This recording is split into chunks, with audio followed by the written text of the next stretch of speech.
Marco Evangelista, Apologetica, dito sa Veritas 846, ang radyo ng simbahan.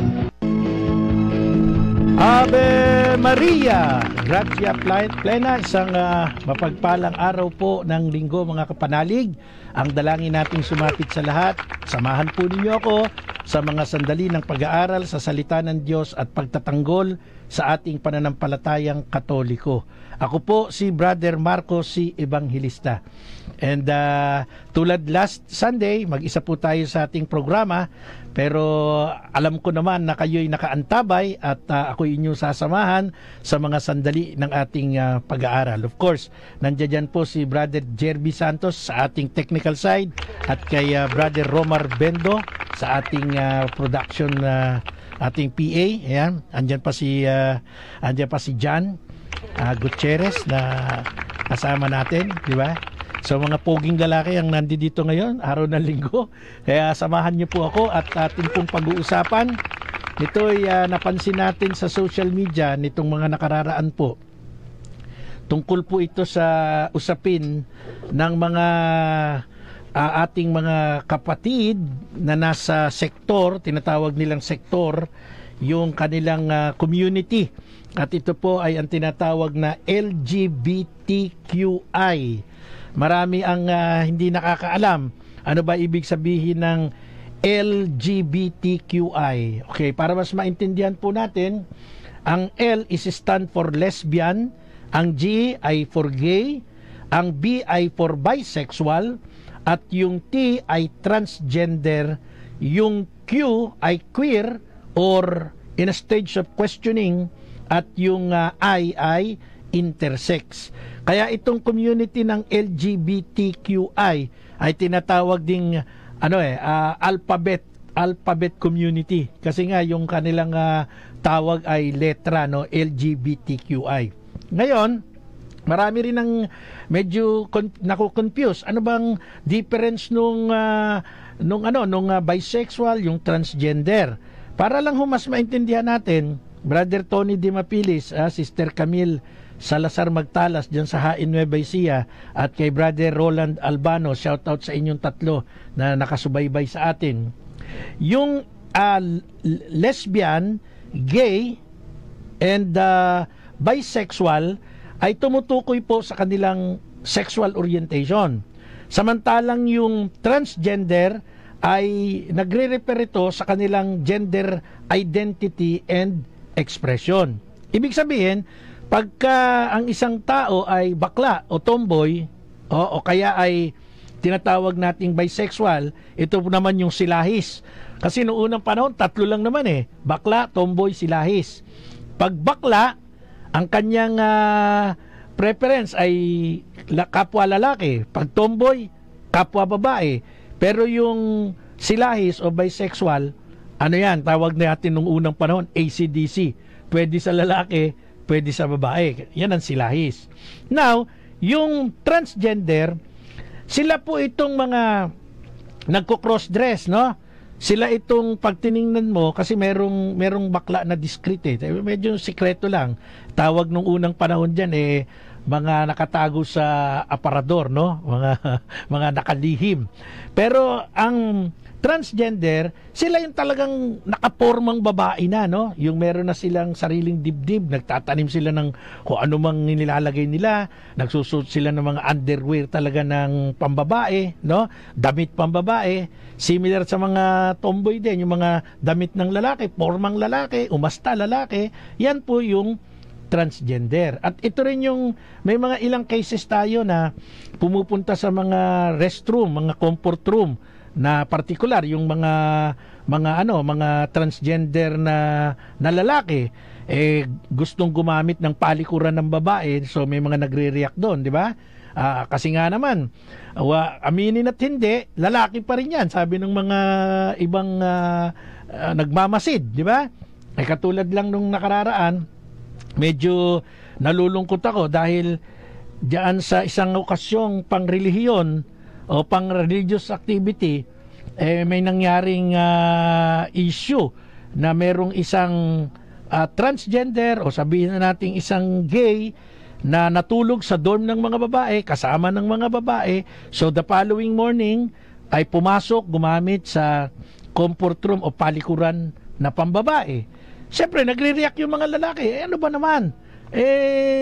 Kahit anong sabihin natin, lalaki pa rin yan. Tapos, mayroong kaibigan, o meron ako halimbawang anak na babae, o yung asawa ko nandiyan dyan sa comfort room ng pambabae, may papasok na lalaki na nakasuot pambabae, hindi pa rin komportable sa mga lalaki naman yon. So, yun yung mga naging mga naging issue, no?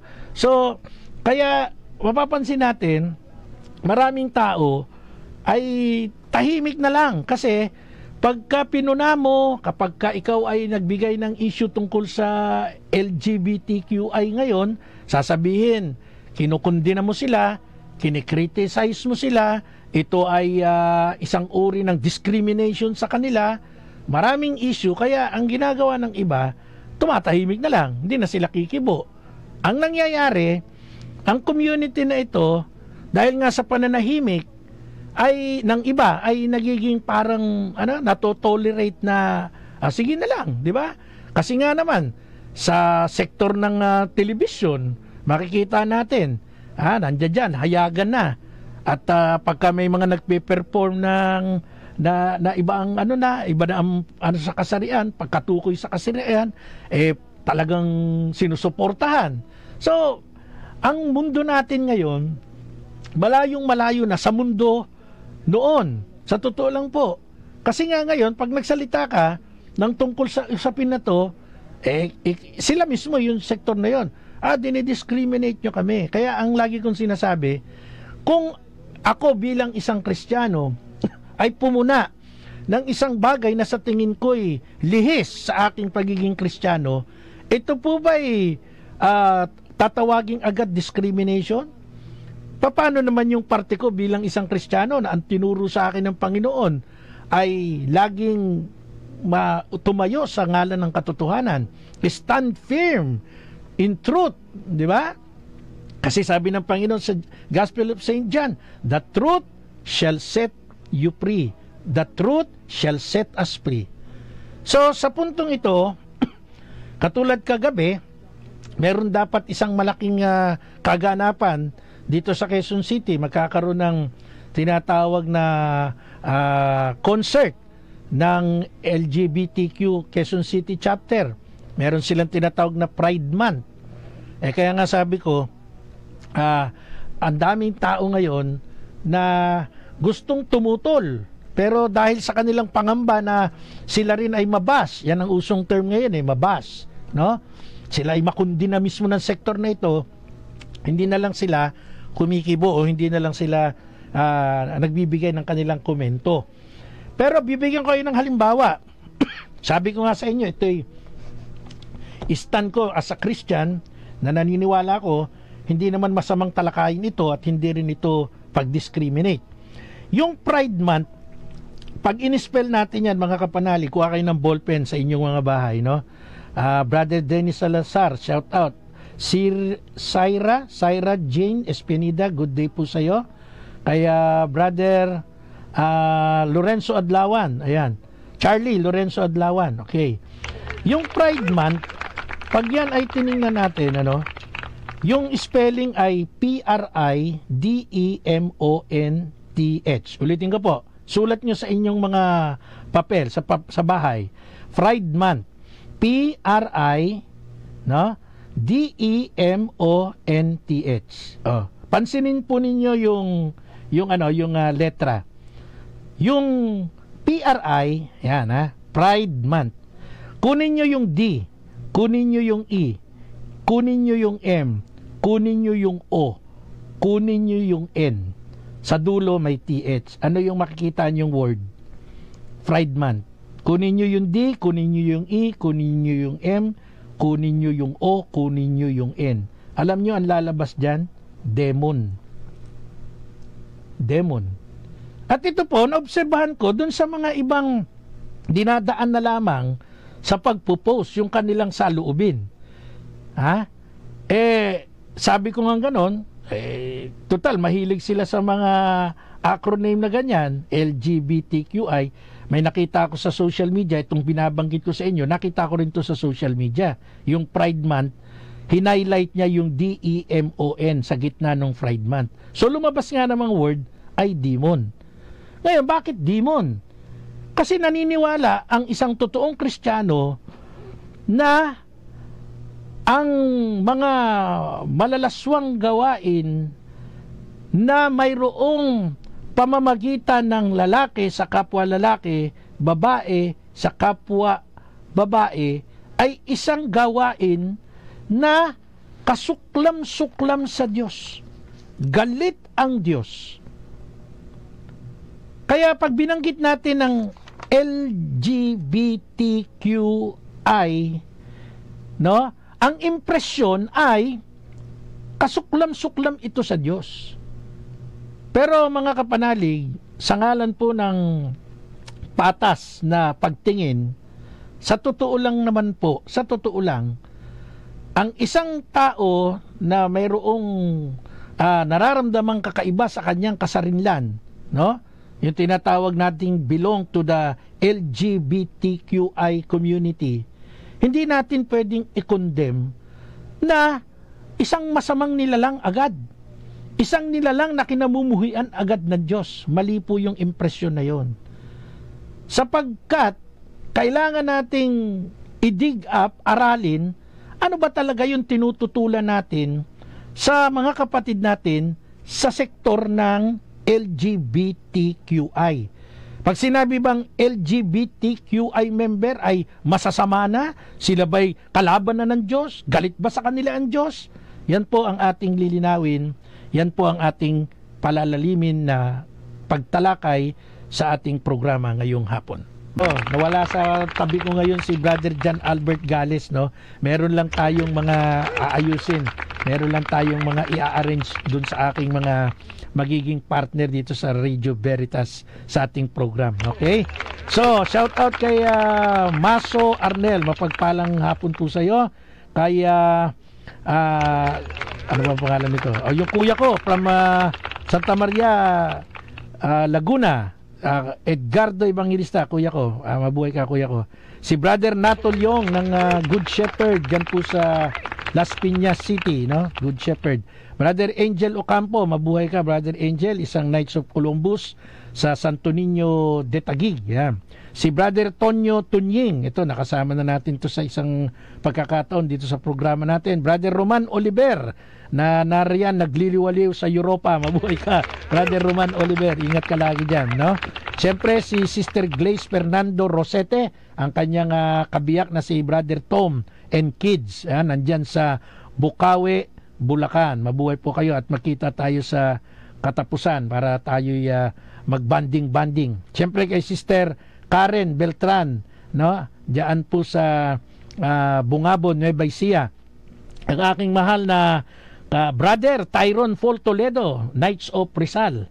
At siyempre yung ating mahal na tagapagtaguyod, Sister Purisima Arsiaga at Sister Tita Arsiaga, nariyan po sa Italia, no? Mabuhay po kayo. At ang kaibigan natin, Brother Jomel Malyari Otara, nariyan po sa Newport Beach, California, USA. Aba, pa-beach ka nila, ha? Ingat ka dyan, brother, ha? Siyempre kay Brother Doy Pajardo ng San Roque, Baluarte, dyan po sa Nueva Ecija. Brother Tony Di Mapilis, shout out po sa iyo. At shout out po sa ating mahal na kaibigan Agaton Ray Alfante. Ayan, nakikinig din sa atin. Brother Arnel Borromeo at Sister Mercy, happy wedding anniversary sa inyo. At may balita akong pupunta kayo ng Bicol habang nakamotor lamang. Ingat po kayo sa inyong biyahe. Shout out kay Brother Edwin Ferrer. Magandang hapon po sa iyo. At sa lahat ng mga sumusubaybay sa atin sa ating radio program, sa ating Facebook Live sa DCRB, magandang hapon po sa inyong lahat. Sa buong mga nakikinig, iba't ibang panig ng mundo, magandang hapon po. Medyo sensitive, sabi nila, i-touch itong issue ng LGBTQI. Kasi nga, may maling impresyon di ba? May maling impresyon. Bakit daw? Pag sinabing bakla, tomboy, silahis, galit ang Diyos dyan. At papasok agad dyan yung bahagi ng Sodom at Gomora, yung kaganapan sa Sodom at Gomora na mababasa po natin sa Genesis chapter 19.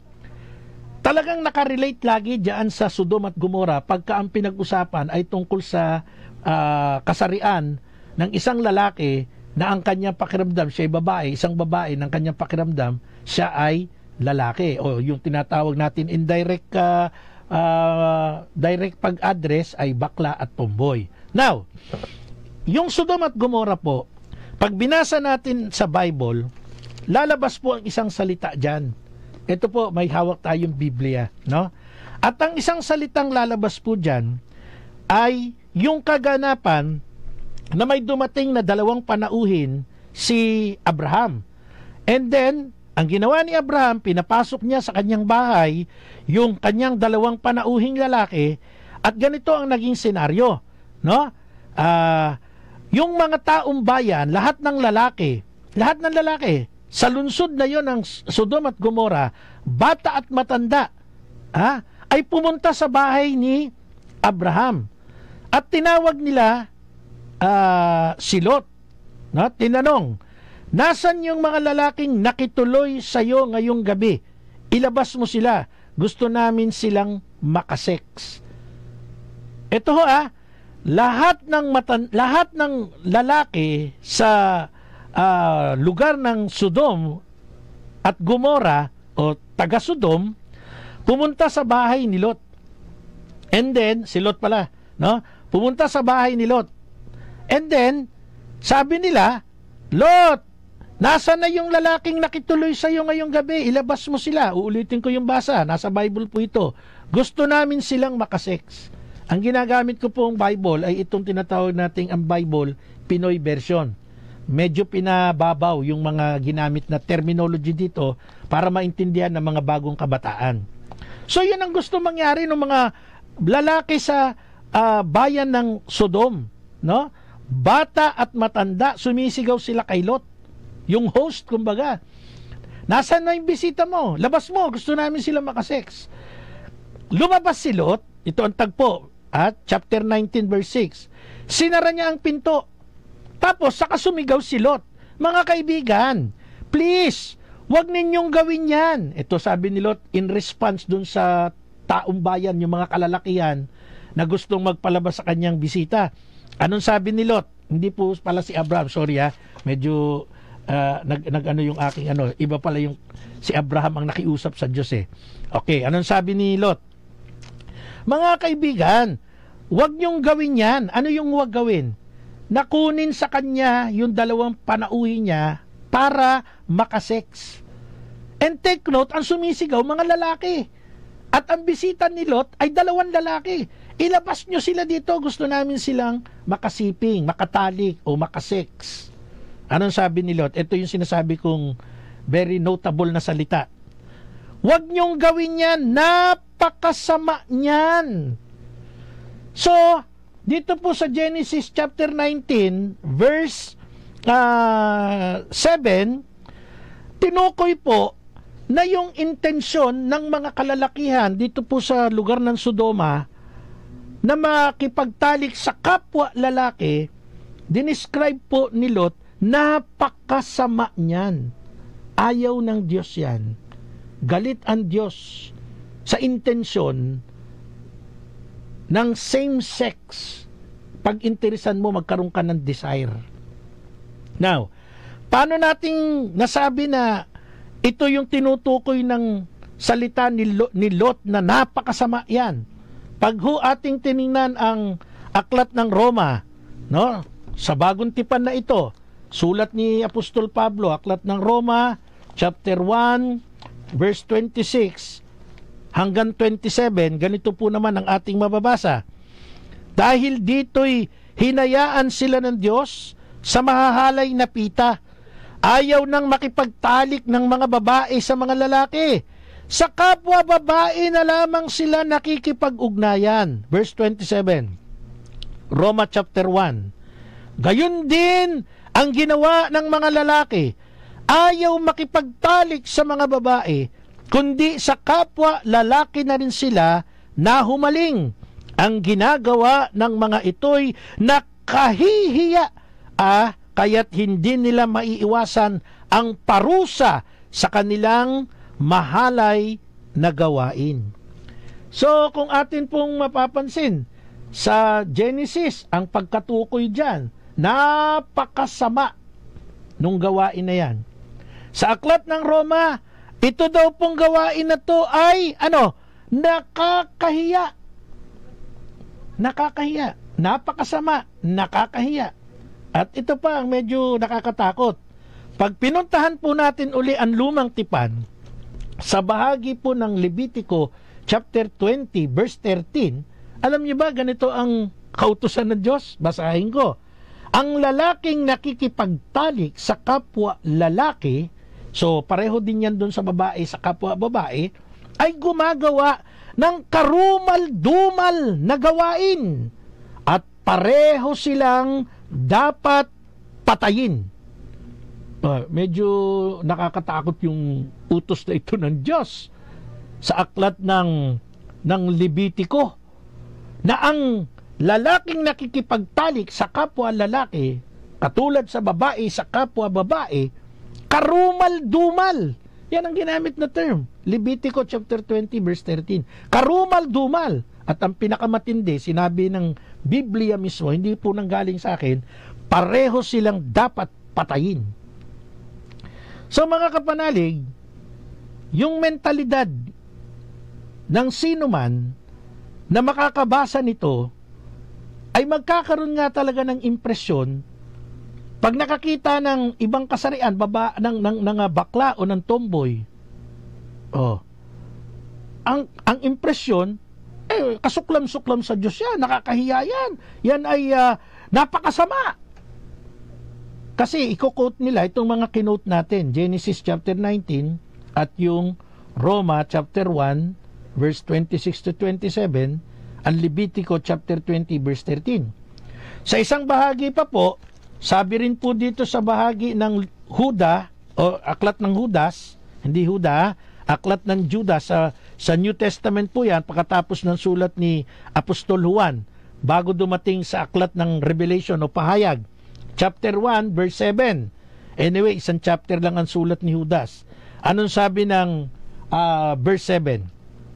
Alalahanin din ninyo ang Sodoma, Gomora at mga karatig lungsod. Dahil sa pagkagumon nila sa kahalayan at kamunduhan, sila'y pinarusahan sa apoy na walang hanggan bilang babala sa lahat.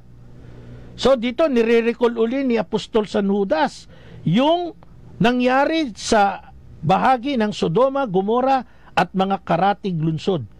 Pinaulanan po ng Diyos ng apoy dahil sa kanilang kahalayan at kamunduhan.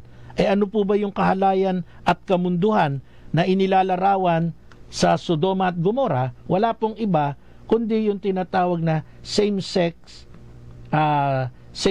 encounter o yung tinatawag nating pagkikipag-ugnayan, yung behavior ng lalaki sa kapwa lalaki at babae sa kapwa babae. Pag binalikan natin ang Levitico chapter 18 verse 22, aklat ng Leviticus o Levitico chapter 18 verse 22, ito ang sabi ng Bible: huwag kang makipag-sex sa kapwa mo lalaki, nakakagalit yang ganyan. Yan, bawal makipag-sex sa iyong parehong kasarian. Yun ang mahigpit na sinasabi ng Biblia, sinasabi ng Diyos. Galit ang Diyos. So sa puntong ito, lalabas ngayon na pag bakla tomboy pala talagang karumal-dumal sa harap ng Diyos yan. Ito yung sinasabi ko, yung introduction ko kanina. Magiging unfair naman po pagka ganun po ang naging impresyon natin. Pag nakakita tayo ng bakla, nakakita tayo ng tomboy, sasabihin agad natin, karumal-dumal yan, kasumpa-sumpa yan sa Diyos. Mali po yun.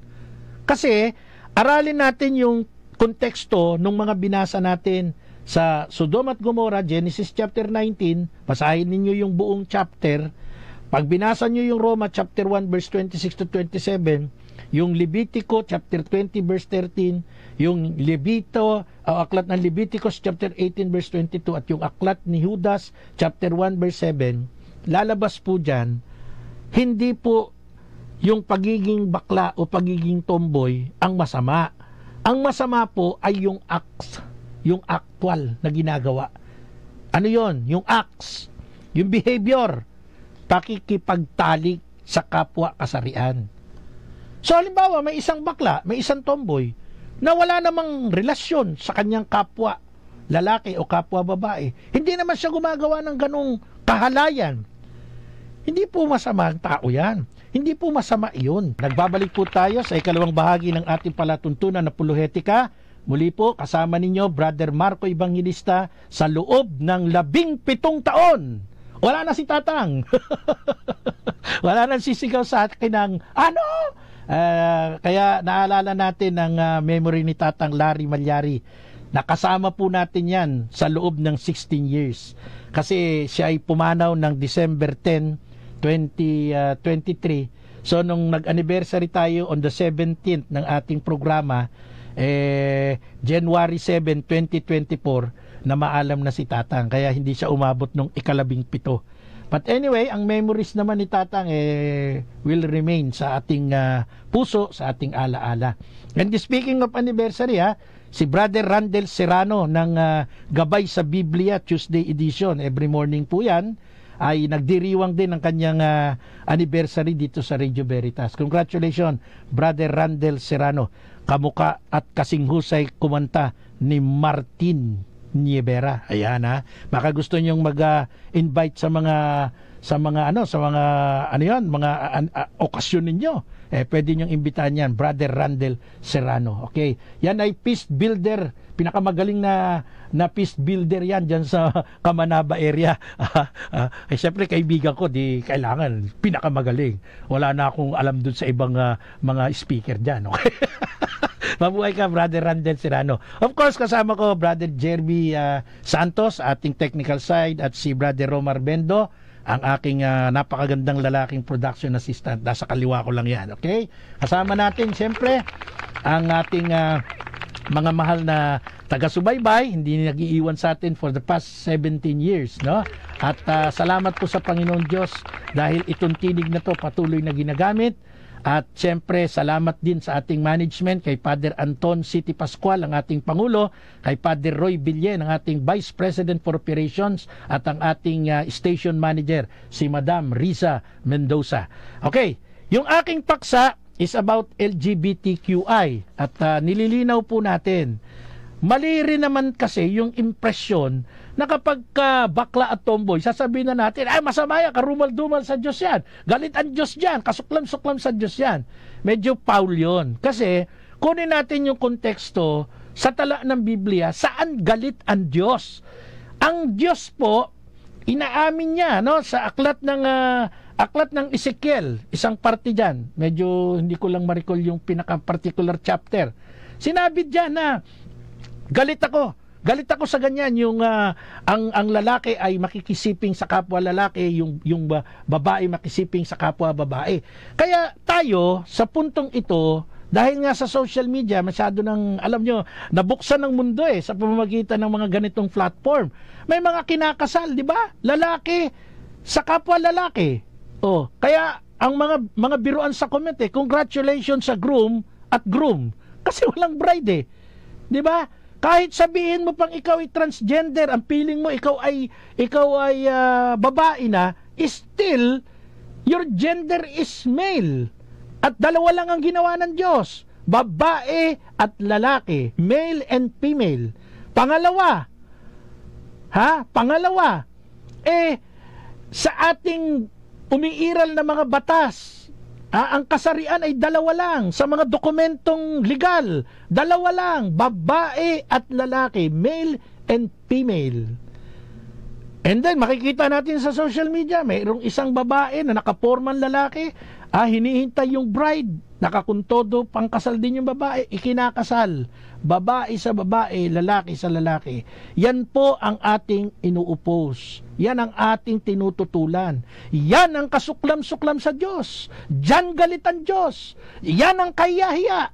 Maninindigan tayo dyan. Kaya si Hodang mambas kayo, mananatili ang stand natin na yung pakikipag-ugnayang sexual sa kapwa lalaki, kapwa babae ay kasuklam-suklam sa Diyos. Magalit na kayo kung magalit kayo. Pero kung ikaw ay bakla, ikaw ay tomboy, wala kang karelasyon, hindi ka nakikipagsiping sa iyong same sex, sa iyong kapwa lalaki, kapwa babae, hindi ka pwedeng hatulan. Hindi ka pwedeng sabihan na galit sa iyo ang Diyos. Mali po yun. Kaya nga po sa ating Santa Iglesia Katolika, meron po tayong official teaching according to the Catechism of the Catholic Church. Ano po ang pananaw ng Santa Iglesia tungkol po sa ating mga kapatid na homosexual, bakla o tomboy?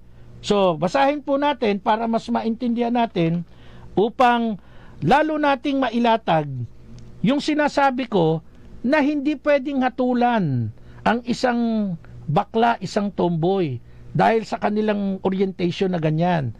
Pero kapag sila'y nakita natin in public na excuse me po, pag nakita natin sila in public na ikinakasal sa kapwa nila lalaki, kapwa nila babae, panahon na para tayo'y magsalita, tumindig tayo sa katotohanan. Iyan ang karumal-dumal sa Diyos. Diyan galit ang Diyos. Okay. Speaking of tomboy and bakla, ano ba stand ng simbahan natin tungkol sa kanila? Basahin natin Catechism of the Catholic Church number 2357 hanggang 2359. Ganito po ang nasusulat dito sa ating katisismo. Basahin ko po. Number 2357 hanggang 2359. Excuse me po medyo kumakatilala muna natin, wala tayong tubig. Okay. Ang homosexualidad ay tumutukoy sa ugnayan ng mga lalaki o babae na nakakaramdam ng pagkaakit na sexual, natatangi man o pangkalahatan sa mga taong may magkatulad na kasarian. Iba't iba ang anyong ipinamamalas nito sa loob ng mga dantaon at kultura. Hindi pa gaanong ganap na nauunawaan ang mga kadahilan ng sikiko nito.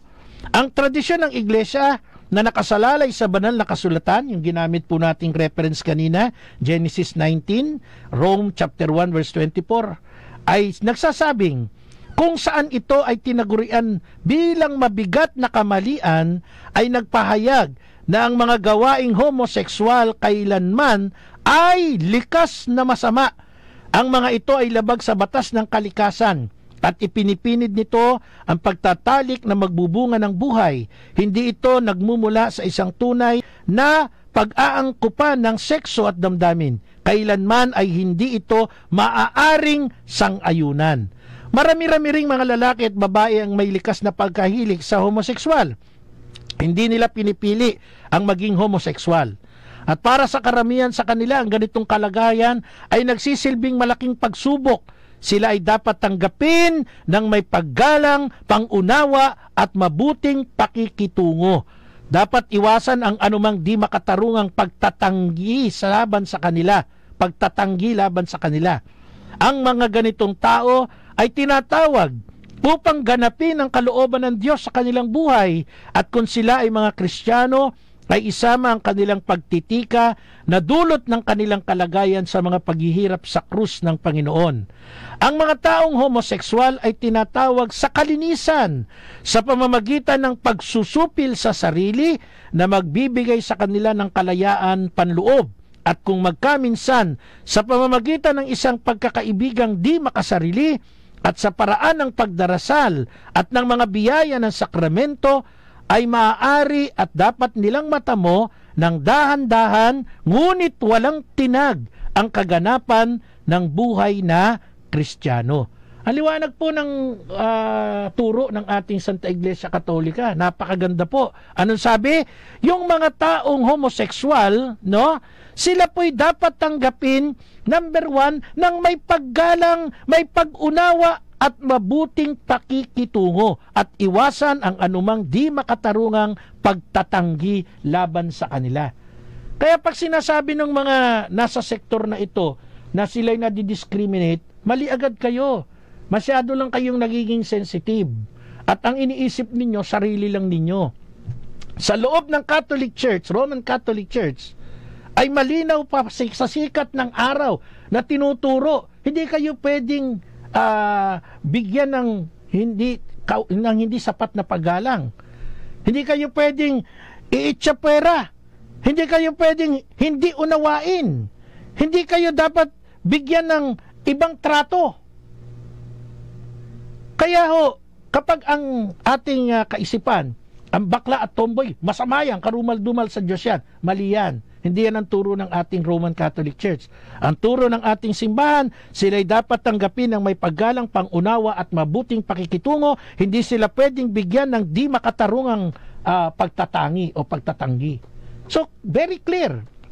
Kaya ano ang ating binibigyan po ng emphasis dito sa ating pagtalakay this afternoon? Una, hindi po kasalanan na maging homosexual, bakla o tomboy, o kung ano pa mang tawag nila, kasi nga iba-iba na yung kanilang orientation. Meron na silang tinatawag na queer. Yung queer, yan daw yung nasa estado pa ng nag-iisip siya, ano ba ako? Di ba? Questioning siya sa sarili niya.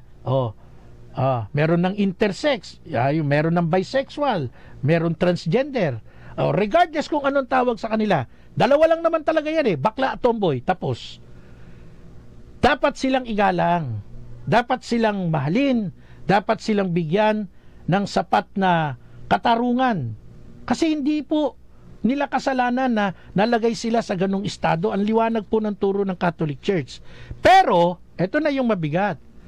Pagka may nakita tayo sa social media na lalaki, nagpakasal sa kapwa lalaki, babae, nagpakasal sa kapwa babae, teka lang, yan ay tinatawag na kasobrahan na. Hindi tayo pwedeng manahimik dyan kasi dyan papasok yung kasalanan ng sin of omission. Ano yung sin of omission? Ito daw po ay bagay na tama pero hindi mo ginawa. Pag nanahimik ka, masama yun kasi nakita mo na Kaya nga nakakaawa yung pamilya, mga kaibigan, mga nakapaligid sa isang lalaki na nagpakasal sa kapwa lalaki, babae na nagpakasal sa kapwa babae. Yung pamilya nila mismo, nakakaawa. Bakit? Kasi nadamay nila Nakaladkad nila sa karumal-dumal na kasalanan. Na-tolerate sila out of love. Di ba? Yung nanay at tatay ng bakla o ng tomboy na nagpakasal sa kapwa lalaki o kapwa babae, nadamay na, nakaradkad nila sa galit ng Diyos. Kasi pinabayaan na sila Kasi mahal ko yung anak ko wala namang ginagawang masama yung anak ko. Ayun na nga nagpakasal na sa kapwa lalaki, kapwa babae. Di masama na yun. Dapat inuupos yun. Di ba? Yun ang sinasabi natin. Meron akong kaibigan sa Facebook. Nung ako'y nag-post ng tungkol sa isang post ni Brother sa Oligario, nag-comment siya doon, si Brother So Vidal. Sabi niya, hindi ibig sabihin na hindi masama ang maging bakla tomboy. Nahimik tayo. Kailangan, wag natin itong itolerate. Wag natin silang tulungan i-promote. At sa halip, dapat daw ay magkaroon tayo ng atensyong medikal para sa kanila. Dahil ang sabi niya, yung compassionate, the biggest mistake of compassionate people is to dismiss the need for healing homosexuals. Sin of omission, yan nga po, yung binanggit ko, timidity, pananahimik, cowardice, kaduwagan, kasi takot tayong mabash. The silence of the medical industry in regard to homosexual therapeutics, its reversed application of hormones in favor of homosexuality, and its support for transgenderism suggests that physicians are awaiting unethical prospects and opportunities. So, ibig sabihin, hindi porke sinasabi natin hindi masama ang bakla, maging bakla o maging tomboy, mangangahulugan na to, natutulungan na natin silang i-promote yung kanilang sektor. Mali pa rin yun. Kasi dyan na nga papasok yung sin of omission, nagto-tolerate na tayo. Kasi kapag pinopromote natin sila, meron possibility, may tendency na makakalimot sila at sila ay maa-attract kasi nga yun ang kanilang estado. Maa-attract sila sa kanilang same-sex at darating dun sa punto na pwede nilang magawa yung karumal-dumal sa paningin ng Diyos. Kayo'y nakikinig sa programa Apolohetica. Ave Maria! Brother Luigi Martin Trinidad, Cruz Trinidad, mabuhay po kayo, no? At Brother Louie Gonzaga ng Don Bosco Marriage Encounter, dyan po sa Makati. Honorable Jason Yumang, siyempre yung idol natin, Brother Winnie Bonilla Ibe, nariyan po sa Europa. Brother Georgie Monson, nandyan sa San Gabriel Arcangel, San Gabriel La Union, kasama si Henry Flores, yung ating mahal na mga anak at seminarya. Amy Gutierrez, mabuhay ka. Jess De Jesus, Brother Jess De Jesus, ang pinakamagaling na bone setter sa Diocese of Cabanatuan, lalo na dyan sa bahagi ng Haen, Nueva Ecija. Hanapin nyo lang po pag may sakit ang kasukasuan ninyo. Brother Jess De Jesus, punta kayo dyan sa Divina Pastora, yung Minor Basilica. Diyan nyo ipagtanong. Kilalang kilala po yan. Sigayan dyan. Brother Jess Jesus. Sister Veronica Carino Nodalo ng Taguig. Taguig College. Ano ba? Taguig City University. Mabuhay ka. Brother Jerry Rublica. Mabuhay po kayo. Luigi Martin. Brother Gilbert Tero. Mabuhay po kayo. Siyempre yung idol natin from Cebu. Father Fran Villegas, mabuhay ka Father Fran, namimiss na kita, hindi tayo nakita ng inyong National Convention kasi ako ay nasa Sursugon nung time na yan. CJ Villanueva Robles, mabuhay po kayo. Brother Romel Colete Roldan, Raquel Santos Mayugba, happy anniversary po. Wedding anniversary sa iyo at sa iyong husband. Happy wedding anniversary. Belated happy birthday daw sa fiancé ni John Albert Gales, si Jane Silungan, nag-birthday ng June 21. Okay? Brother Ompong Maramtan Jr., siyempre yung mahal nating seminaryan, Brother Sostenes Daduya Alikdan, nandyan sa San Quintin, Pangasinan. At ang iyong kura paroko, mabuhay din kayo. Ingat kayo lagi dyan. Brother J. Jose Viloria, mabuhay po kayo. At si Badis, ayan. Okay. So far, medyo nabasa ko na yung iba at hayaan na nating tuloy yung ating programa. So ganito po mga kapanalig, maninindigan po tayo at patuloy tayong magsasabi ng katotohanan kung may makikita tayong lagpas sa itinuturo ng ating simbahan at sa mismong nakatala sa banal na kasulatan. Hindi po masama ang maging bahagi ka ng homosexual community. Ang masama po ay lumagpas ka doon, ikaw po ay magkaroon ng relasyon sa kapwa mo lalaki o kapwa mo babae, dumating kayo sa puntong magpapakasal katulad ng lumalabas ngayon sa social media, at nakalulungkot yung mga nakiayon sa kanila, kasama po sila sa kasuklam-suklam na kasalanan sa paningin ng Diyos. Kasama po sila kasi tinolerate. So anong ibig sabihin? Huwag natin silang tulungan na i-promote kung ano man yung sektor na gusto nilang payabungin. Tulungan natin sila sa kanilang pagkatao na kahit nasa ganyan silang estado ay manatili silang tumutugon sa ating Panginoon sa paggawa ng mabuti. Kaya nga sa ating simbahan, ang homosexual ay tinatawag sa chastity, sa kalinisan. At ito pa ang possible na maging daan upang makarating sila sa kaluwalhatian ng langit kasi meron silang pakikipaglaban, struggle sa sarili nila, yung pagpipigil sa sarili, yung self-control, at isang magandang virtue yan. Kaya ang nasa sektor ng homosexual, bakla at tomboy, wala na yung mga transgender kasi yun din yan eh. Ang bakla at tomboy, they are called to chastity. At kung mapaglalabanan nila yan, sila'y mapalad. Mapalad silang mga nilalang. Kasi po, sa totoo lang, malaki yung struggle, pero i-offer nila ito sa Panginoon. Pero pag lumagpas ka sa boundary, yan po ay kahiya-hiya. Yan po ay kasuklam-suklam. Yan po ay galit na galit ang Diyos dyan. Ano ang patunay? Di ba nga pinaulan na ng apoy ang Sodoma at Gomora? Ano ang kasalanan ng Sodoma at Gomora? Yung lalaki ay nakikipagtalik sa kapwa lalaki, yung babae nakikipagtalik sa kapwa babae. Kaya sabi ng ating kaibigan si Sobidal, dapat daw bigyan natin to ng medical attention. Magkaroon ng hormone therapy, isang medical treatment to align the physical appearance and secondary sexual characteristics with their gender identity. Alam ng mga doktor yan, di ba? Kasi ang cause ng pagiging homosexual, yung una, genetic, yung kanilang hormones, yung person's own inner sense of self, at influence. Malaking factor po yung influence. Meron ako nakita sa Facebook, nalungkot talaga ako. Bata, 7-year-old, lalaki. Ginayakan ng nanay at tatay ng Little Princess kasi yun daw ang gusto. Ano nangyari sa pagiging magulang natin? Sa halip na ituturo natin yung tama. Mali ba yun? Mali po yun Tinolerate mo na agad yung anak mo Ano magiging orientation niya pagdating ng araw? Di makikisiping yan sa kapwa lalaki. Ngayon, may nagtanong sa atin, ano po masasabi nyo sa mga nagpapalit ng kasarian, yung sex change? May napakalaking kasalanan po. Paglapastangan yan sa Espiritu Santo. At ang paglapastangan sa Espiritu Santo, walang kapatawaran yan. Bakit? Kasi po, ang katawan natin is a temple of the Holy Spirit. At ito po ay makikita natin sa Aklat ng Korinto. Di ba? Ano ang sabi ng Biblia sa ating katawan? Hindi ba ninyo alam na ang inyong katawan ay templo ng Espiritu Santo? Kaya dapat nyo yung poproteksyonan yan. Dapat nyo yung ipipreserve yan.